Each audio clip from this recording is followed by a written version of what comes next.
It came to the point, though, where I was like, I would love to buy the cabinet center.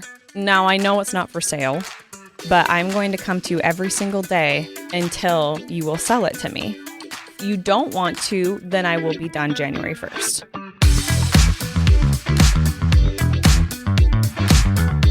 The following is a Big Sky Economic Development production.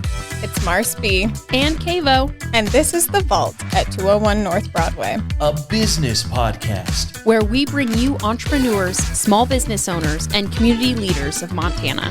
To share their stories, expertise, industry insights, and strategies. And we are sharing them all with you every single week. You don't want to miss this. Learn how to better start, manage, and grow your business. And your leadership style. Tangible takeaways to save you time and improve whatever it is that you're working on. You're listening to The Vault. Thank you to the Small Business Development Center for sponsoring The Vault at 201 North Broadway. The Small Business Development Center offers free personalized support from business plans to financial projections and beyond, empowering small businesses to thrive. Reach out to us at bigsky.economicdevelopment.org. We are so excited today to have Jessica Hannesson, owner and founder of Hannesson Home and Made for Home, joining us today on The Vault.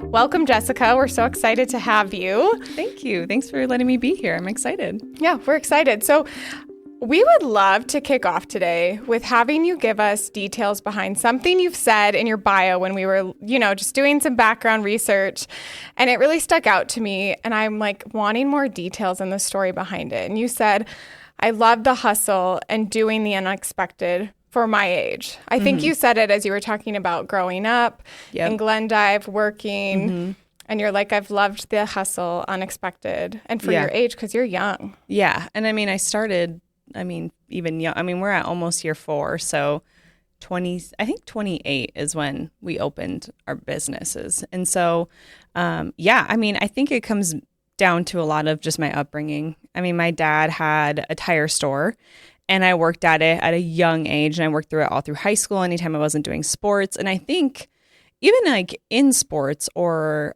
working at a young age or anything like that, I just have always enjoyed having responsibilities. And I think when you see your parents also build something from scratch and really kind of build it up and make it what it is today, and you see the sacrifices too that come with it, I think some people would maybe want to like shy away from that. But for me, it was always like, man, they're doing something so much bigger than them. And I think that there is something really appealing to that. Like, how far can you go? What is the limit? And if you love something, then I truly believe it's endless. You can go anywhere. And I think that passion, it started out as a hustle. Whenever you open a business, I feel like starting out, it's a hustle. I mean, and now it still is too, but it's actual love behind it as well. And I think that's the secret sauce with anything. I think you just have to have the love for it. And then at that point, it's really the hustle is what fuels it, and that's going to take you to however far you really want to go with it. I love that you said that because when Lorena and I are talking with clients, that's the biggest thing is, do you actually have passion and love for what you're going to be going into? Because it is a hard road. 100%. It's not like, hey, I'm starting my business, everything's going to be great. It's like I've got hard decisions every day, multiple times a day. It's not an 8 to 5. It's a 5 to 8 job. Yeah. And it's really hard on you. And so if you don't have that love and passion, it's hard to remember why you're doing it. Yeah. And that can get lost in the sauce really easy. I mean, if you don't have that love, and I see it time and time again, like if the fuel is not there, it's just so hard. And I have people reach out sometimes saying like, oh my gosh, you're living my dream. Like, I would love to do that. Like, I want more freedom. I want more of this. And I'm like, whoa. I love that. And if you love it, awesome. But if you're doing it for freedom, especially in the beginning, that won't be the case. It's just more, it's a lot of effort. As things that turn into be something great, they should require effort. I mean, that's kind of the whole point. It's not worth having if it's not You don't have to work a little bit for it. So Yeah. you talked about the tire shop. So do you have some of those specific examples? Because you're from a smaller town, Super right? small. In Eastern Montana, which What I think small that town? adds Glendive, Montana. to layers Nice. of people's, Yeah. what they're doing now. But are there some stories or memories that stick out to you that you're like, gosh, this is really like why I do things the way I do them now? I don't know. I mean, there's obviously like stories that come to mind, of course, that were vivid. I remember on Christmas Eve, there was a guy stuck on the interstate with a flat tire. And my dad is with all of our family. And I just remember him being like, that guy though, like, can you imagine being in his position?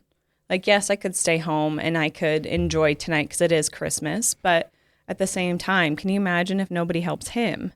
And I just remember thinking like, oh, my dad is a superhero. Yeah. Like, he is awesome. Like, look at him. That's so, like, even at such a young age, I remember thinking, like, that is incredible. And even, like, from my mom's standpoint is a huge portion of why I went into design, besides the fact that she actually told me to do that.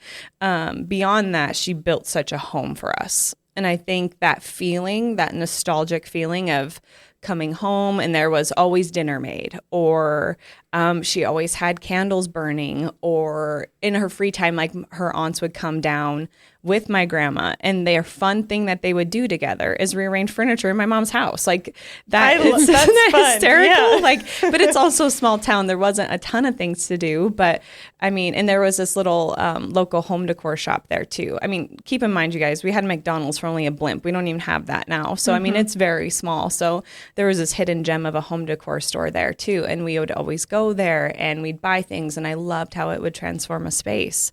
And so I think for my family, home was just so important. Even the work that my dad did at the tire store, it was still like for the people, like even though it was just tires and somebody else might just see it as like it's a necessity or whatever, but the work that he put into it. And even when my parents bought a building, I remember them saying how scary it was.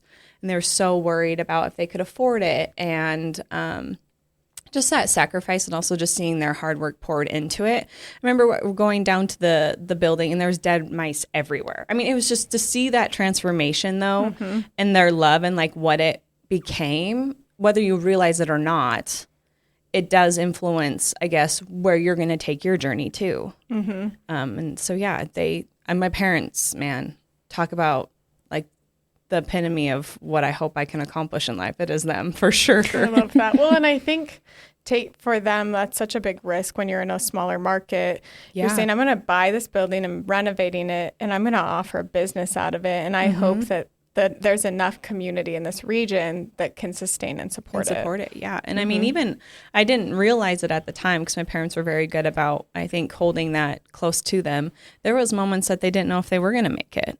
Like there are scary months where they're like, oh my gosh, like, and not until I'm at this stage in my life where I'm looking to them for advice and stuff, do they start telling me those stories. And I'm like, oh my gosh, this isn't just, I don't think it matters where, how big, how small, like there is scary pieces to this always. And I think that's just entrepreneurship in general. And I think it's just having a lot of faith too that it will work out. It's all meant to be. It's going to work Just out. put it into the universe and then hope. And get up and go to work. No, it's so true. I mean, we hear all the time, it's like, I just need to know if something happens, how do I pay my employees? Yeah. It's just like, so you always have to be one step ahead of like, what am I going to do in a situation like that too? So Yeah. it's really awesome that you have two role models that you can say, hey, what happened in this? Like if you ran into this, how would you handle that? Yep. So that's really cool. So you mentioned your mom kind of was that push for you for design. Yeah. Can you tell us a little bit about that? Because it led you to Bozeman. It did, yeah. So my whole life I danced. That was like my thing. I sang and danced. That was like, I loved theater. My dream was to be the next Beyonce. Like it was just, Isn't that everybody's dream? it is. But I loved the idea. And it's so funny.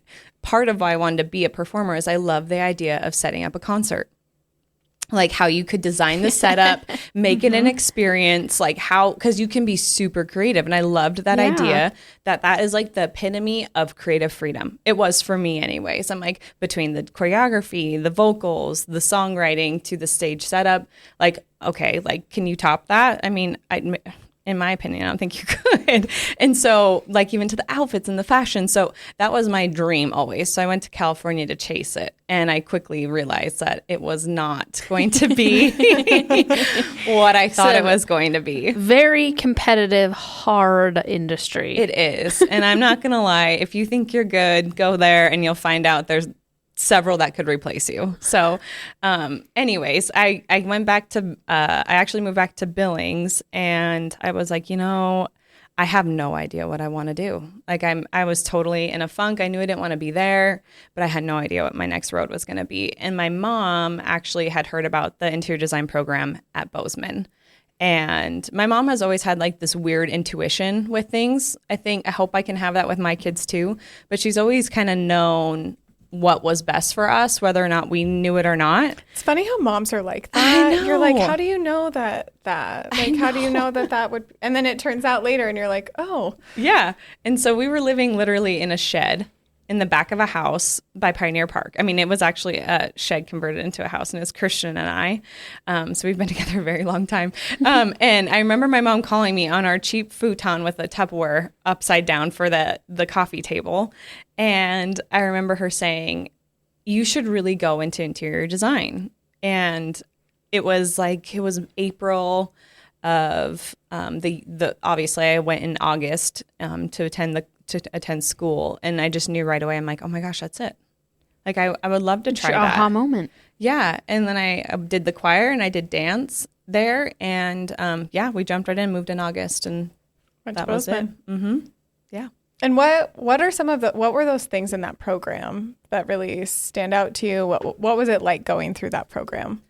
I think the one thing that I would say just about the program in general is whenever you do anything, I feel like in college, it's only so surface level. So it's only going to take you through the basics to set you up for whatever you choose. Anything in interior design. I mean, I had a girl that wanted to do just yacht design, like yachts. And I'm like, oh my gosh, how do you even start that? We're in Montana. But I mean, there really is that many different niches that you can do within our industry.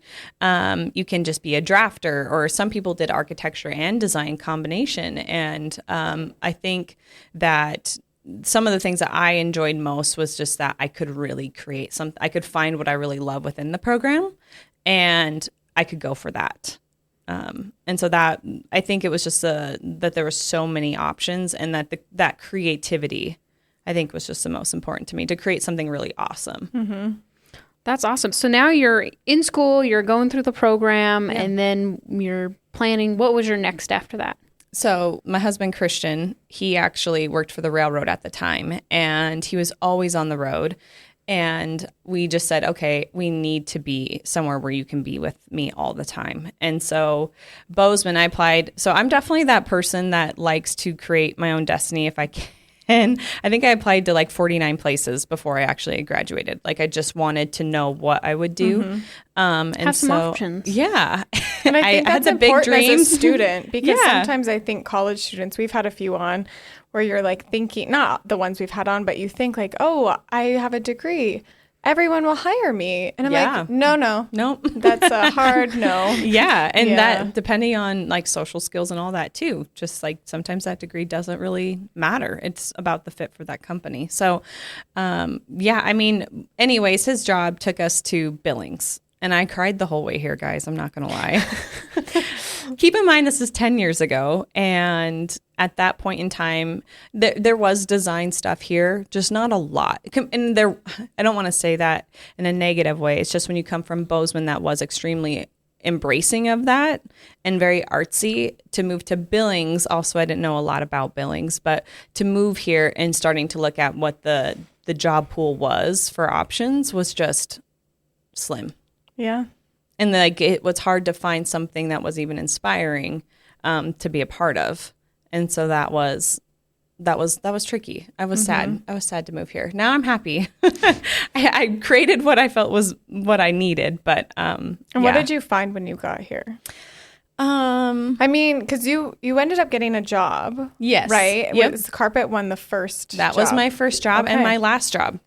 I was there for 7 years until I opened Hannesson Home. So I'm a loyalist, like to a fault. But anyway, so when I applied at several places in town, the one thing that I did want to be on the table is just a lot of opportunity. And when I met with Randy Mosed at Carpet One, I resonated with a lot of the things that he was saying, in the sense that, like, if you go into the kitchen and bath world, which is where I started and where a lot of my expertise is, then you have a lot of like limits there is not as many limits as far as like income goes, and you'd be a commission salesperson. And a lot of people hate that idea of a commission sales job. I loved it. I loved the idea that if I wanted to try and go get a raise, then I could go out and go find it. Or if my daughter wanted to do dance classes, then I was going to go try and do that, you know? And so I think commission has always been like a dirty word or whatever. And I just never saw it as that. Maybe I didn't know enough. No, but I Yeah. love that, because I do think people see that because they're like, well, what if it doesn't work? Yeah. But what if it does? Yeah. What if you're really good at it? It's also a motivator.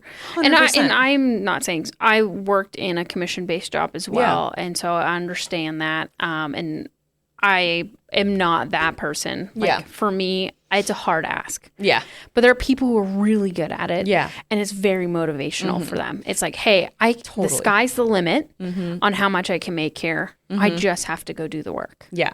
And it's awesome. And there is a personality for it, for sure. And I think the thing that I have found too, because I have seen other commission jobs, and the key for what I would say a commission job to be successful is you have to love the product that you're selling.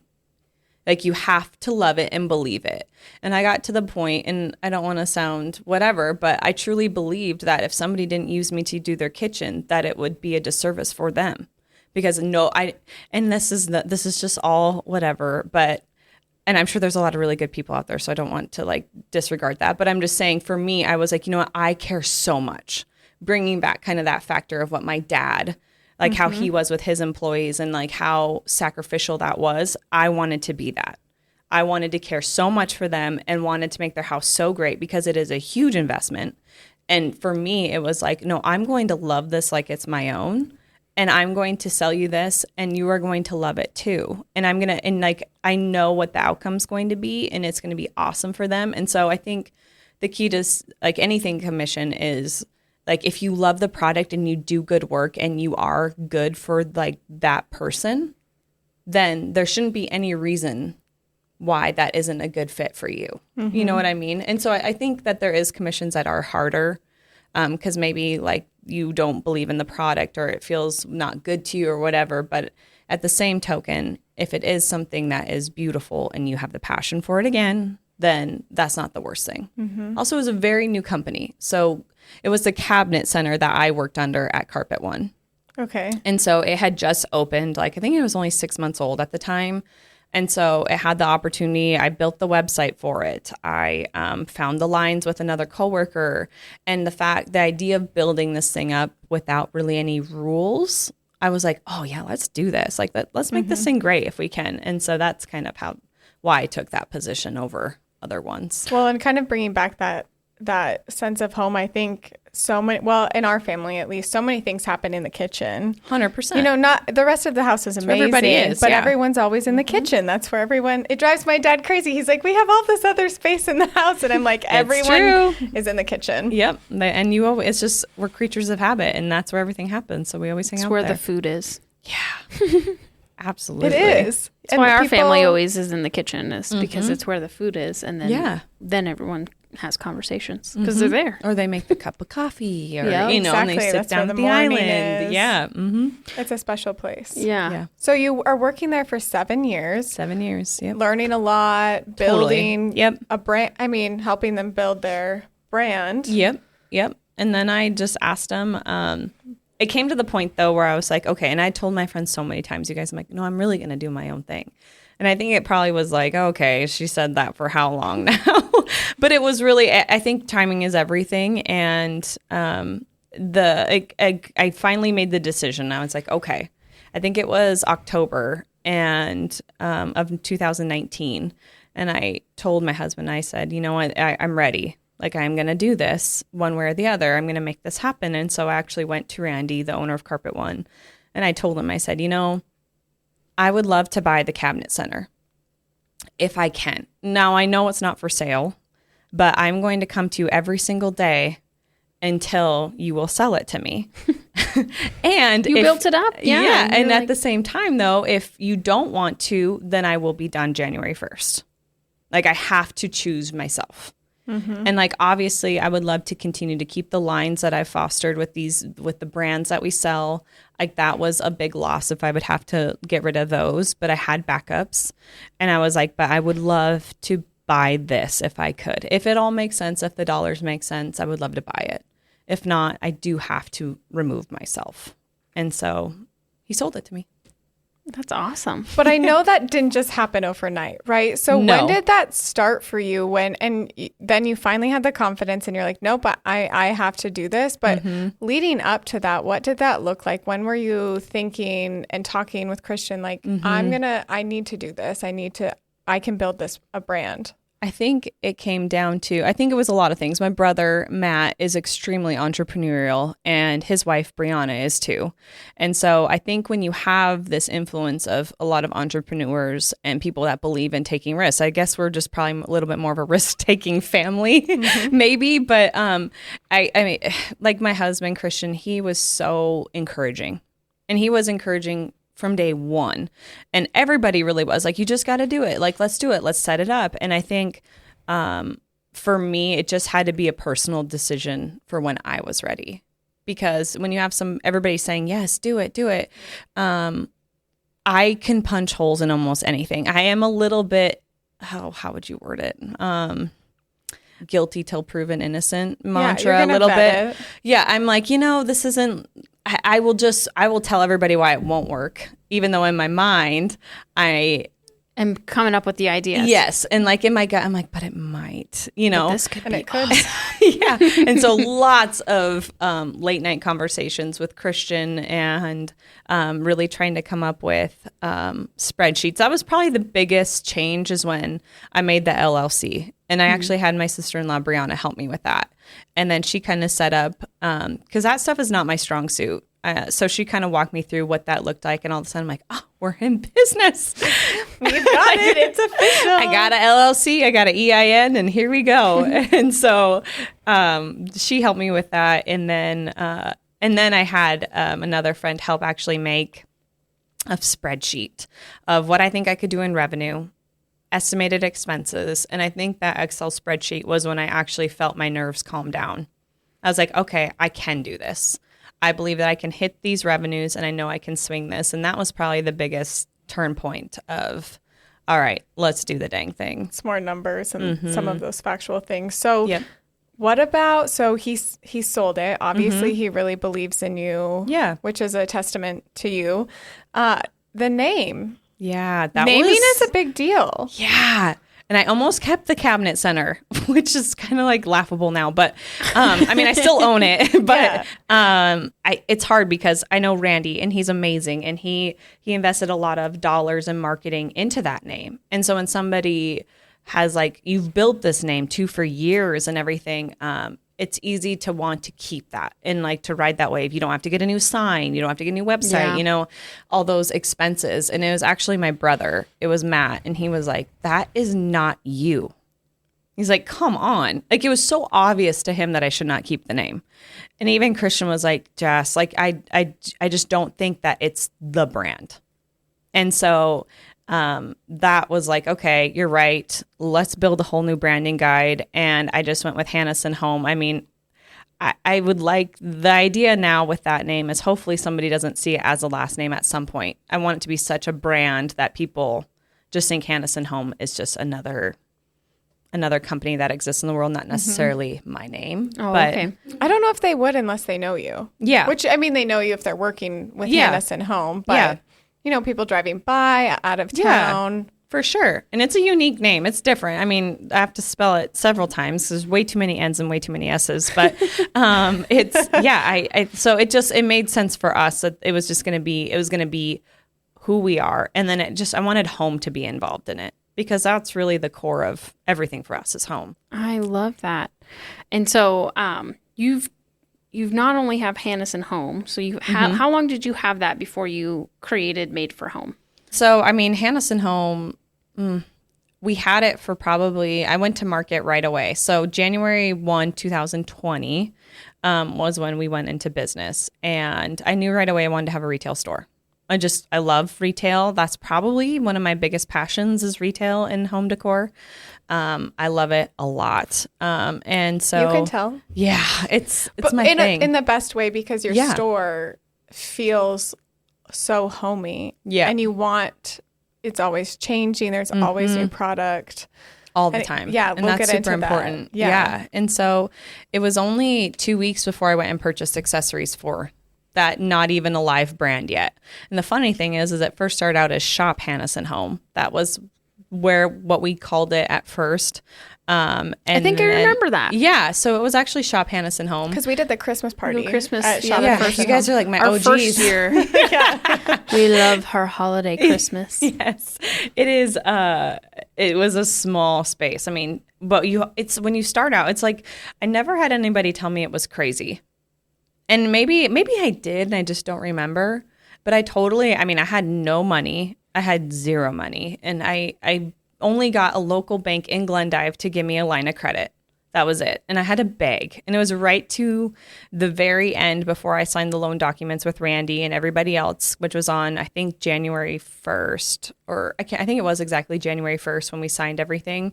And I had to go and beg. And I had everything kind of lined up with a local bank here in Billings. And they were like, sorry, we can't give you this. And so it came down to like my dad and I going to somebody that he knew in Glendive, being like, hey, would you please? And they did. And so that was, again, right to the very end. It was very close. And so that's all I had. I didn't even, my bank account had literally $0. My company bank account did. But I had this idea, it is going to work. It's going to be fine. I'm going to close deals right away.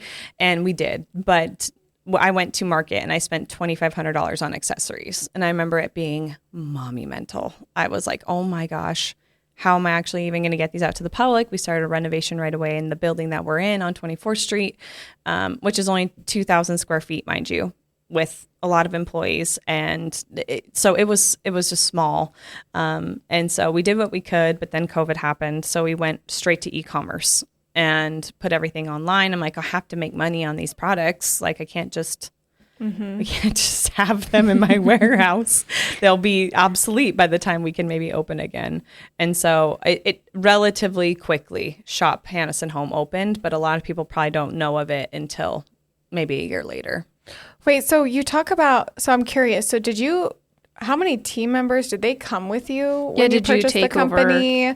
Employees. When you decided about purchasing the downtown location, so you have Hannesson Home, and then you have this downtown building. Yeah, so I said a lot of employees. We got to a lot of employees. We didn't start with a lot of employees. So it was just me, and then I had two others that were working for Carpet One at the time, and they did come with me. And I still have one of them today. And so at the time, there was only three of us, actually.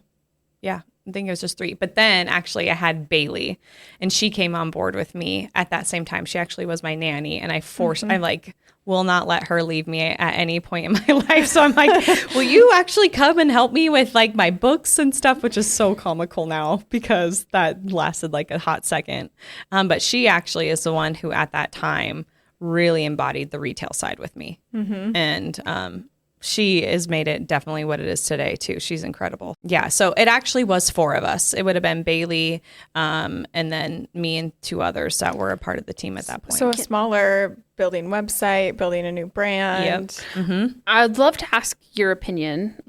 We have a lot of business owners that are purchasing businesses, and then the staff comes with, right? Yeah. And there's that transition. Yeah. Oh my gosh, I actually forgot. I did buy another location when we had two locations. We did actually have two locations. Now that you say that about how the business, so not all did come with me because I did close a location that was in the Heights. Oh, okay. Yeah. So how was that navigation? Because with the two that you brought with you, you were an employee with them. And now that dynamic has completely changed, and now you're their boss. How was that? Like, what was that navigation like? Because we have a lot of clients that go through that. They get the opportunity that's presented to them to purchase the business. And then there's turmoil. Like there's that hard, what's the word I'm looking for? Where they're just like, hey, I shouldn't have to like respect you like that. I think it's hard. Nobody, and I've actually said this, nobody tells you that when you become a boss, that everybody does look at you differently. That was something I kind of had to learn in a not the best way. And you go from being, it is hard, like you go from being a player on the team to like the coach. Yeah, and I think I always was a leader, in that that's realm. The best way to describe but what I was was like trying a sports analogy, and it's hard because no one tells you how to do it. Nobody tells you either that people look at you different right away. Yes. So you don't change. Nothing actually changes with you as a person. You are the same exact person that you were. You're just treated different. Yeah. And it's, And you think that they will love you because you love them. And that's not the case either. Like, it's just different. That is actually probably one of the harder things I have to deal with in business. So I think with the ones that did come on, it was actually it wasn't anything super difficult, especially when we were small. As we continued to grow, I think the growth was probably where the hardships come because you are more hands-off, because you have 500 emails coming at you that are so business related. And sometimes I don't even know how to communicate what I am all doing because it's just so much. And, I mean, and that's when that trust factor comes in too. Like my employees, and it's so weird. I hate even calling them like my employees. So I always have considered them just like my coworkers, which again is like that weird change, that switch up. It is extremely crucial that you trust them, and that at the end of the day that they're going to uphold the quality of work that you expect, and that they can that the brand and everything that you've worked hard for, everything that you've leveraged, everything that you have is still protected, even when you're not there. I wish I had all the answers for how to make that be. Like, I wish I could just answer what the secret sauce is for that. I think it's hugely predicated on the individual that is there. And I think there is those hard moments of change. And change within a company. I mean, we're going to continue to change. And as you grow, it just, you do add more layers, and you have to delegate and there's going to be more people between me and them at some point, like you hope. So then they're more supported too. Because if it's just me, I'm not going to be able to be that support, and so you hope to put more people in place to kind of help feel that support. But that change, when you change within a company, that usually causes turmoil. Because people don't like change in general. And if I think by nature, we tend to find negativity in that versus positivity. What I have found as a whole is that when your gut tells you something is not right, as hard as it is, you need to make a change. And listen. And when I have listened to that, which I'm not always good at it, I'm actually usually not good about it. But when I have had those changes happen, it has made way for something so much better. And that's like just the hard truth. I think that you want to be a friend, and you start out as a friend, and you still want to be that. But when that gets turned against you, that's tough. It is tough. And relationship building and team management. Those are all like fast. And those boundaries. And how to set those.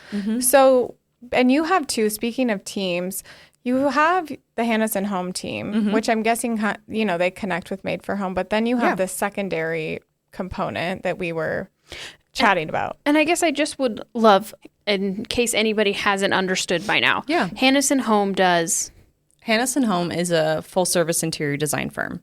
So we specialize in kitchen and bath, which means if you want us to just come in and measure your cabinetry space, we will help you design that space and we will supply you with cabinetry and countertops. And then we will do the installation. So we are a supplier and designer for the kitchen and bath world. That is not uncommon service locally or globally. That is something that I started out doing from the very beginning. That was all I did do for 7 years, was just kitchen and bath. And so that is like the backbone to Hannesson Home. And then we also have the full service interior design firm, which is new. That's new. That came with the Hannesson Home rebrand. And so that is where we can come in and we will walk into your space. We will hear what you want us to do, and we will do all of the work. We will source everything. We will do the AutoCAD drawings. We will order it all in. We will do the procurement for it, and we will check it into our warehouse. We deliver it, we install it, and then we accessorize it. So, I mean, even if you want us to buy your silverware, I mean, it's that in depth if you want it to be. That detailed. Mm-hmm. I love that. Yeah, so it can be as far as you want it to go, but that's what that full service is somebody that really wants a curated space, or maybe they don't have time or whatever else. We hijack it. You have like 2 to 3 meetings with us and you're done. We pick all of your plumbing, you come in and it's just all there. So we run to the 20 different stores or outsource it from all around the nation and order it in, so you don't have to. So you're not just limited, and really it's pushing the boundaries of what somebody could probably do with the resources just locally. Mm-hmm. I love that addition and your explanation of that. I think that you see that in the work you guys do with your photos and your projects and things like that. And it's really fun to follow. Yeah. Because there's people out there like me that don't have anything on their walls because they don't know how to decorate. You are not alone. There's a lot of that type. I mean, and honestly, it's just comes down to too, like, different people are good at different things. And that's what makes the world go round. And I could not do what you guys do. Anybody can be an expert in a certain thing. And I think it's just recognize what you're good at and what you're not good at. Even from an ownership standpoint, I've realized like there is some things I should do, and there are some things I really shouldn't. And being like, okay, I do need to find an expert at this because that is not me.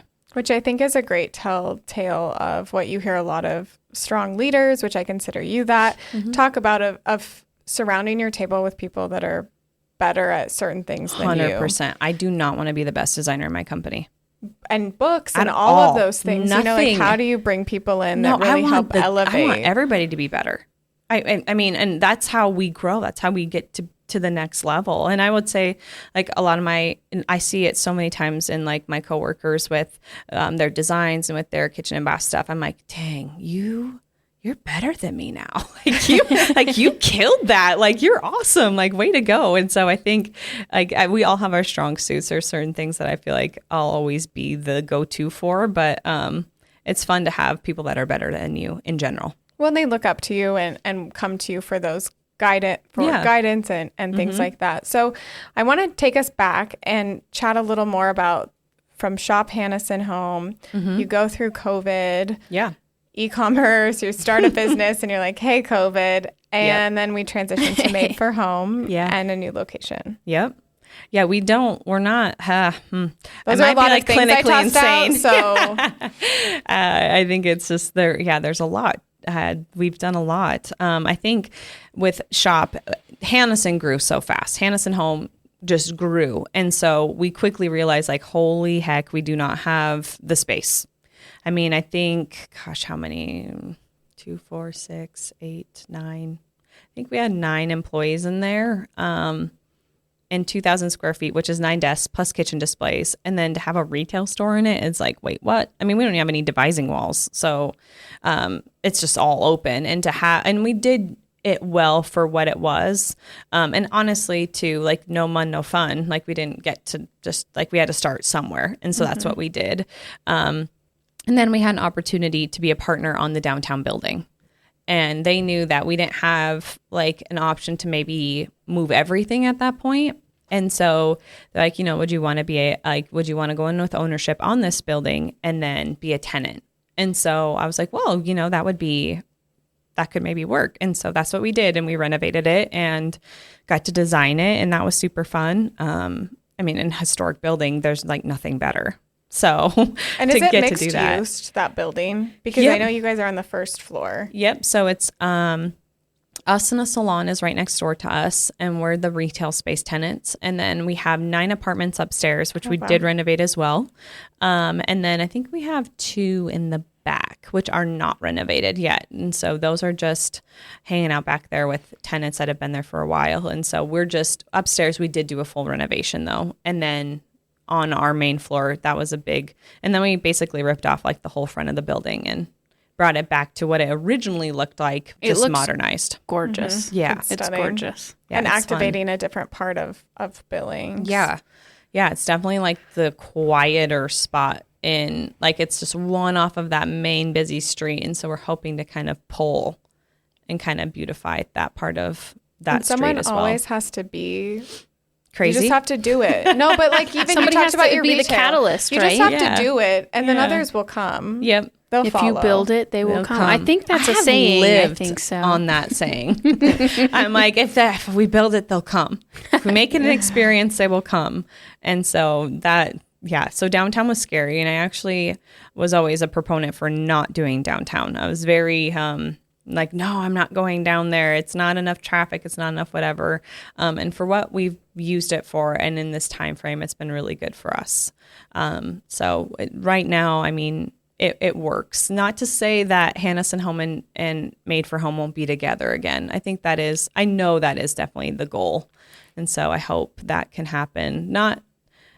So that's where we'd like it to be. No, and I love that you brought that up. We were going to ask about it. Just sort of, I think something that we've learned from you, just even chatting with you today, is you have those big dreams and you manifest them. Yeah, and 100%. they become reality. And I think that that's so inspiring to people that you're always thinking, okay, we did it. Yep. And now what? And what does that look like? 100%. And I think that's a thing about that too, is like, I'm so thankful for what we have. And I'm so thankful that I get to live this dream and that I've found some really amazing people that are in it with me. And I think that is crucial. I mean, your network is your net worth. I believe that to my core. But I think the thing is and I always say this too, never sacrifice the dream. And while where we are is so amazing and I'm so thankful and I love it to a pulp. I love it so much that it's dangerous sometimes. And, but I do, like, this is just our start point. Like, we're just getting warmed up. And or at least I hope, God willing, I hope that that's the case. But I feel like if you keep pushing and putting in the work, that it'll happen. And so, I do. While where we are now is great and we love it, I do see change. Change will happen. I would think imagine it happens as you grow. And speaking of growing, I'm curious. We've had different, guests on, but Christian now is full-time with the company. Yep. Talk to us about, how do you guys do it? How do you have a company, have your kiddos and your personal life and integrate it all? How do you do it? It got to the point where I couldn't do it anymore without him.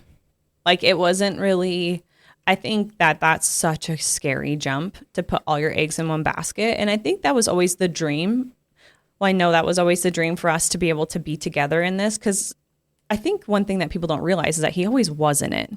Like, he was always the late night calls. I mean, I called him probably 10 times a day, being like, what do I do? Like, what should I do? I need you. Why aren't you here? And so I think we pushed it probably as far as we could before it was like, all right, it's time.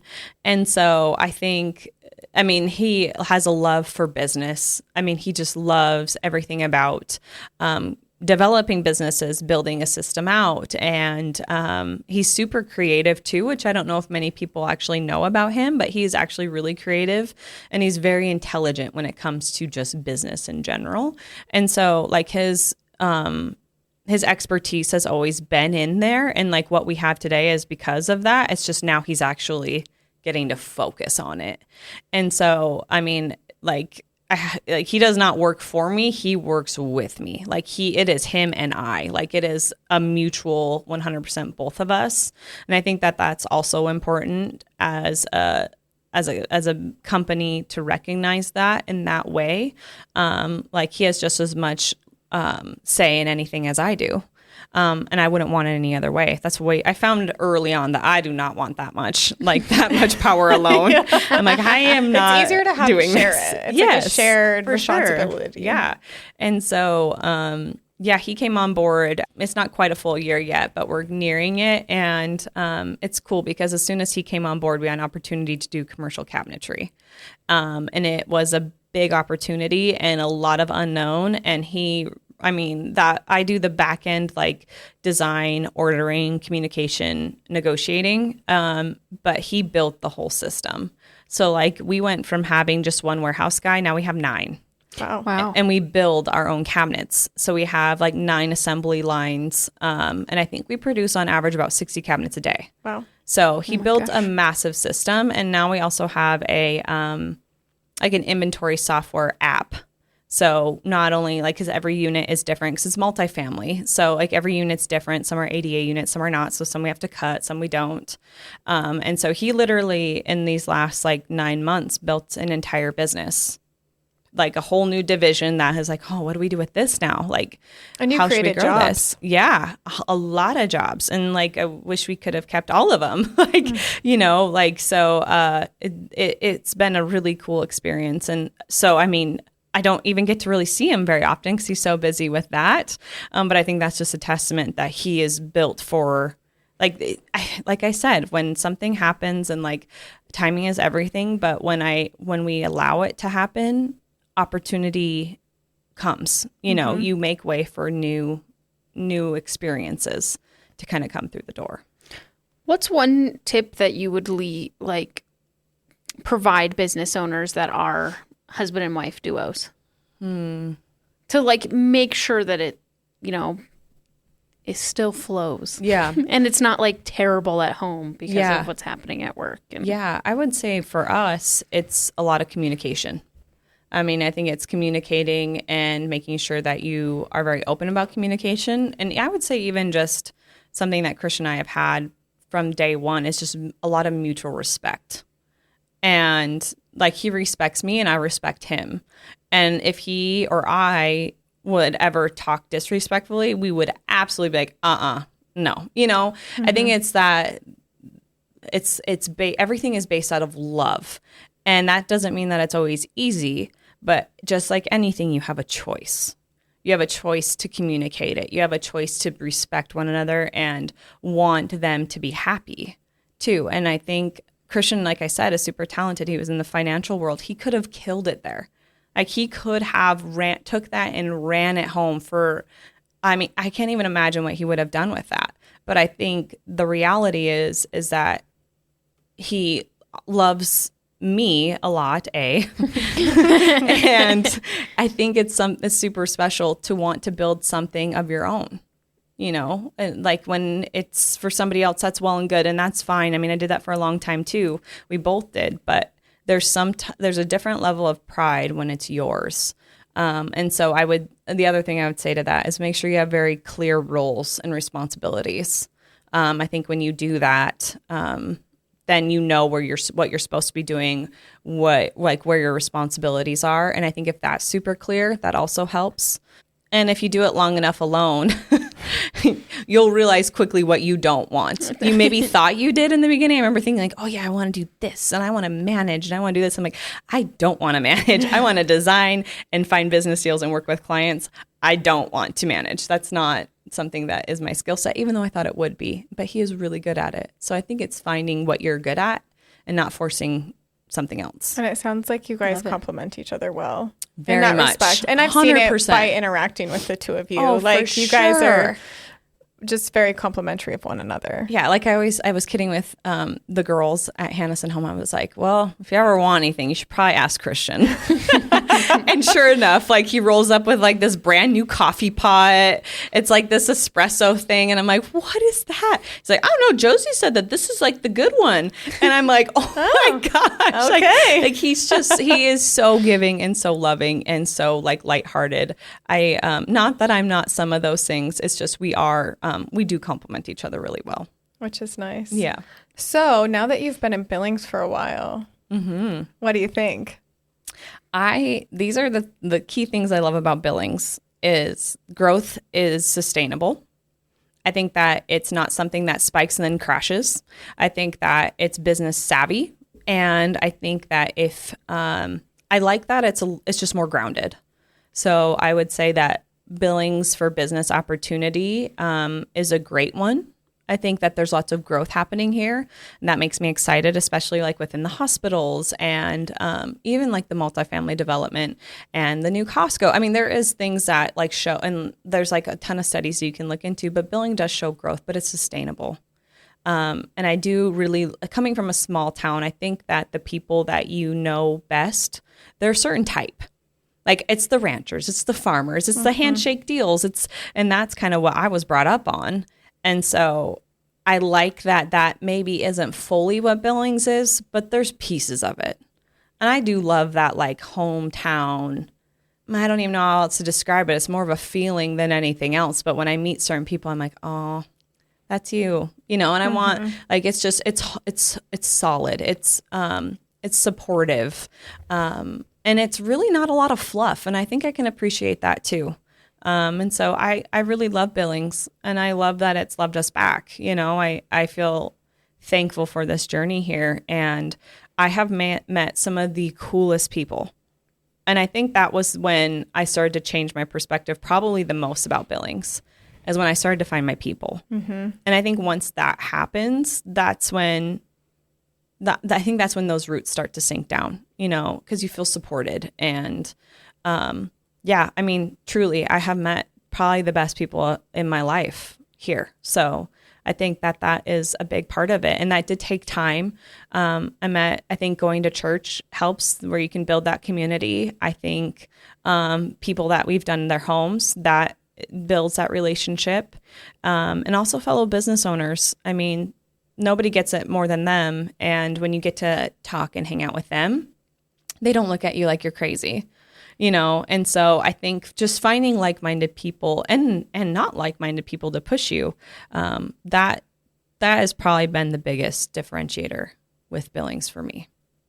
Those are all really great touch points, I think. Gosh, what do I ask after that? Like, you just killed it. And I think, a lot of people say that about Billings. We met, neither of us are from here. We met a long time ago. We're coming up on, what's our year? It's like 8 years. 8 years. My gosh. But really, awesome. I think Billings has great people, and it's finding them that really makes it a more unique community. For sure. We're going to take a quick break for a sponsor message, and then we will come back for some rapid fire questions. Oh, great. Here we go. Thank you to Big Sky Economic Development for supporting The Vault at 201 North Broadway.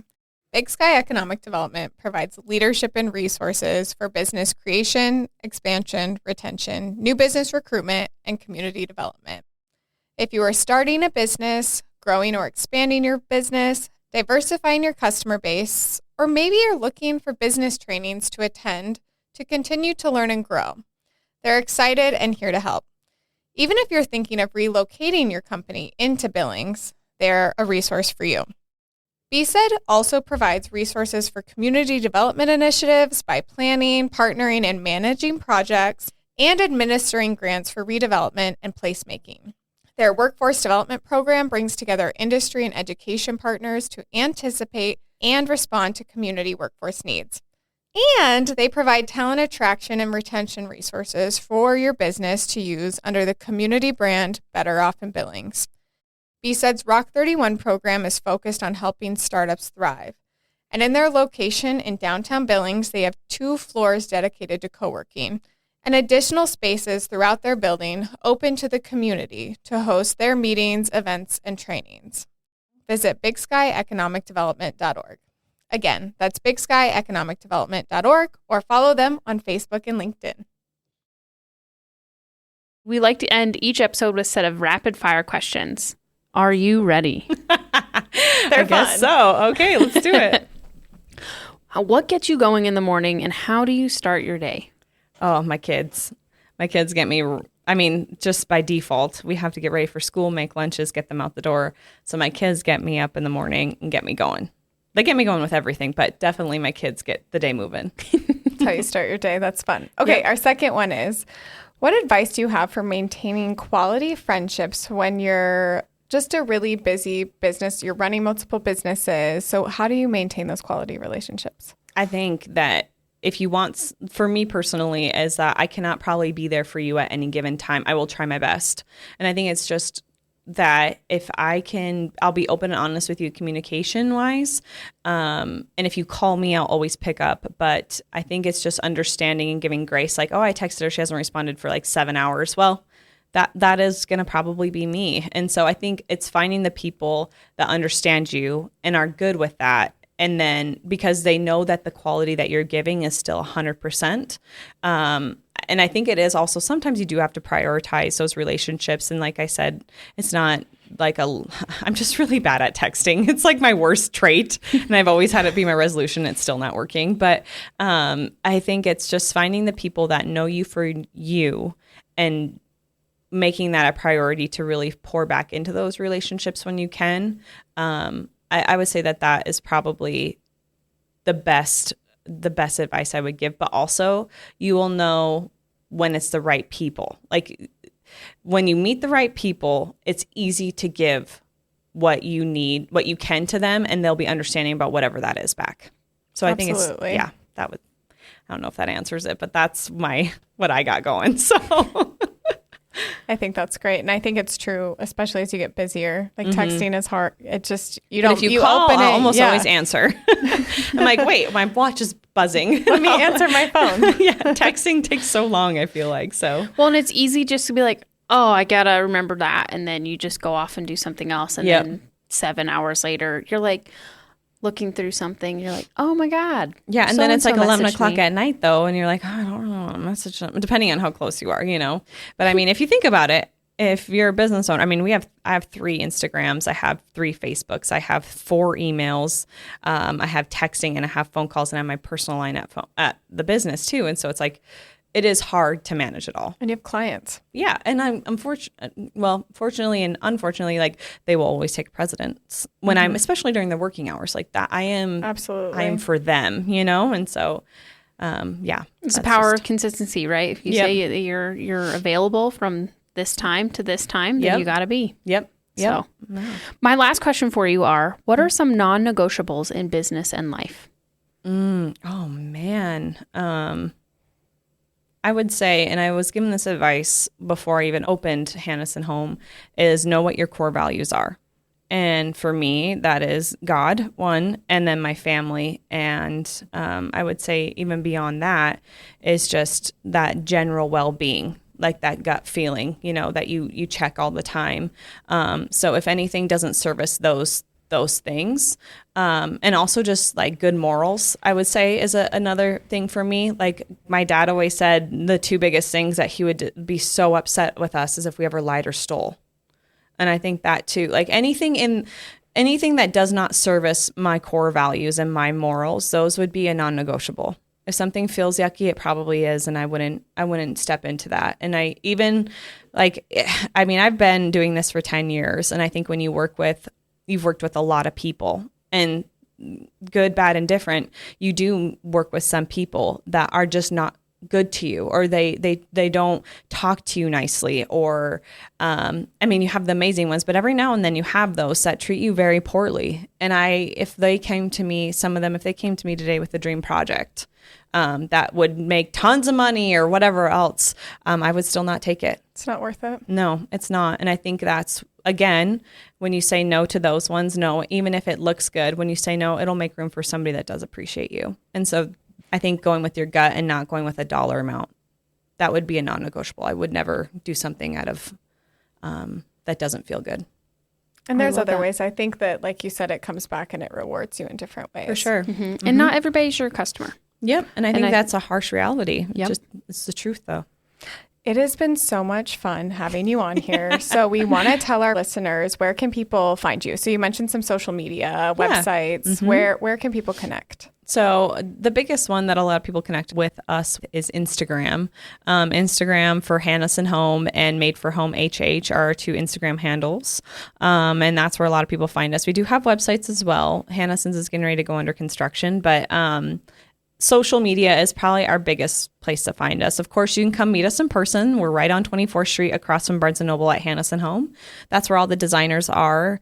And then usually me, my husband, and also like our HR girl, Mariah, and stuff. So we're all at that location. And then Made for Home is on 14 North 29th Street. And that is just...